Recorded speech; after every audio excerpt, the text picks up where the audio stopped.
I spent over 40 hours researching how many steps our ancestors took each day, and here's what I came up with. First of all, the whole 10,000 steps per day figure is not based in any science. It actually comes from a Japanese marketing campaign in the 1960s where they were trying to sell pedometers. And obviously, the campaign was extremely effective because we still use this 10,000 steps per day figure all the time. But I'm going to circle back to that. So, how many steps did our ancestors actually walk? Unless we get a time machine, we can't really know how many steps our ancestors walked.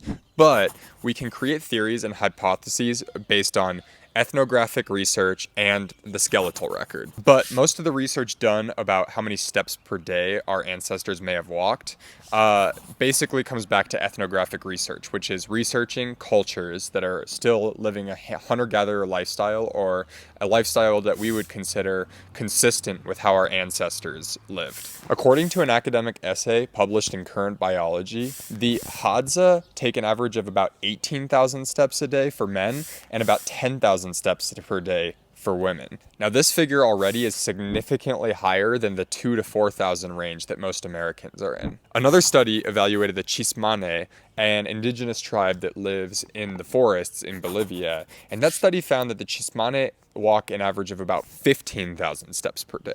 Another tribe that's been evaluated extensively is the Tarahumara in Mexico. And the Tarahumara are actually said to walk or run about 22,000 steps per day on average, more than twice as many as the 10,000 steps per day average. So, if we were to apply this data to try to make a hypothesis about how many steps our ancestors did walk, we could probably assume that they walked over 10,000 steps per day on average, probably somewhere between 10 to 20,000 steps per day on average. So even though it's derived from a marketing campaign, it might actually be worth it for us to try to hit at least 10,000 steps per day on average. Maybe some days a little below, maybe some days a little above, but definitely that 10,000 to 20,000 range is getting closer to what our ancestors walked, which is getting closer to what our genes expect. If you liked this video, if you thought it was interesting, and you think ancestral health research is interesting, please hit that follow button. I talk about this stuff every single day.